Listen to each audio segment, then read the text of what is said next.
So when people ask me what I did for a career or what I do for a career, I tell them that I was in the entertainment and live music business. That's the easiest way for people to kind of understand and get what I did. I work currently for Live Nation, who is like the world's largest concert promoter. And I've been in this industry, I believe it was 2000, maybe right before 2000. I think it was 2000 because the beginning of my career was right at the end of what was the Republican National Convention in Philadelphia. I can't think of the name of the building at that time. I think it was like the First Union Center, the FU Center, people would call it. And that's where that was held. And I started right after that, and that was because there was a lot of like security clearances and whatnot that you needed in order to get into the building, whether it was working behind the scenes or I guess even to participate. Man, I'm not sure exactly what the requirements were, but I know there was a lot of requirements, and I didn't feel like going through those. So it was my choice to start after that. And starting after that, it was pretty amazing to see the amount of waste that goes on at events like that.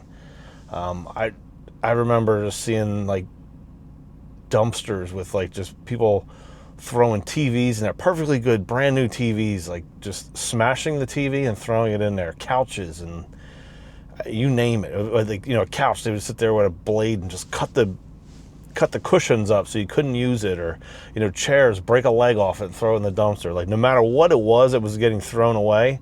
They had to destroy it first so that it wasn't able to be used again. But yeah, the level of waste was just unbelievable. I couldn't even believe what I was seeing. And it wasn't the first time, it wasn't the last time that I would see that kind of waste, but it definitely was an eye-opening experience seeing that. Yeah, the entire career, I guess I could go over in future videos, like, just different things that I saw that were probably interesting to other people that I guess kind of take as mundane, everyday stuff. Like, I'll tell people stories about, sitting in catering and Ozzy Osbourne's, looking for a telephone and getting him a telephone, and, his comments, like things like that were just part of the job, but it wasn't something that I really ever, like, I don't know, kind of enjoyed the benefits of, because I didn't really care. I still do remember one particular moment, I'll tell another time, where I was just like, wow. Like, people would literally, well, not just one time, a few times, that people would just like pay top dollar to be in my shoes right at this moment, and either I could have absolutely cared less, or I was just doing my job, or whatever the case was. There was so many of those moments, and that's why I felt like it was probably an interesting thing to probably sit down and record, tell those stories for people, and then also hear their stories from their jobs, because I don't care what you do, there's always something that you thought something was going to be when you walked into it, only to find out that wasn't the case, and it's really like something else. Or it's definitely a topic that I enjoy talking to people about, is the experiences that they've had.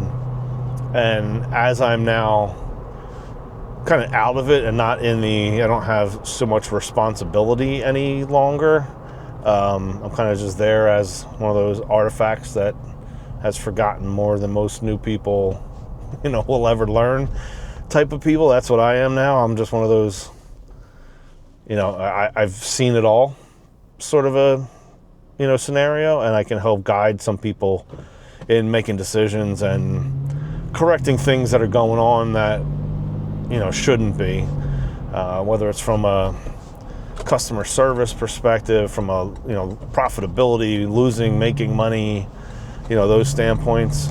My current role, my responsibilities are basically selling air.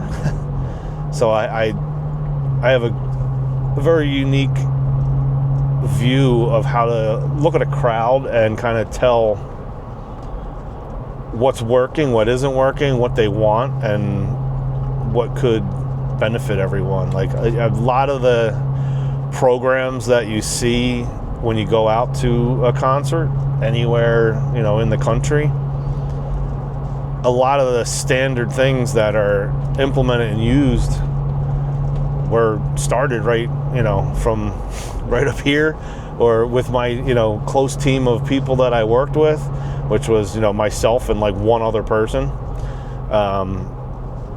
Later on I went into business with that person as well, which is another interesting part of my life. But I think in this channel here, I'm just gonna stick to, for the most part, you know, first day of work type of scenarios, and maybe just telling stories of, you know, different work days that you've, you know, experienced that other people might be interested in. But yeah, so I'm not getting into the first day here, but just that was, you know, the beginning of it. It was at Wells Fargo Center. And at that time I was being employed by Aramark, who was like the food service company for that building currently, and at that, you know, at that time. But I no longer work for Aramark. I stopped working for them a long time ago. But anyway, yeah, I'll get into another video explaining my first day of work.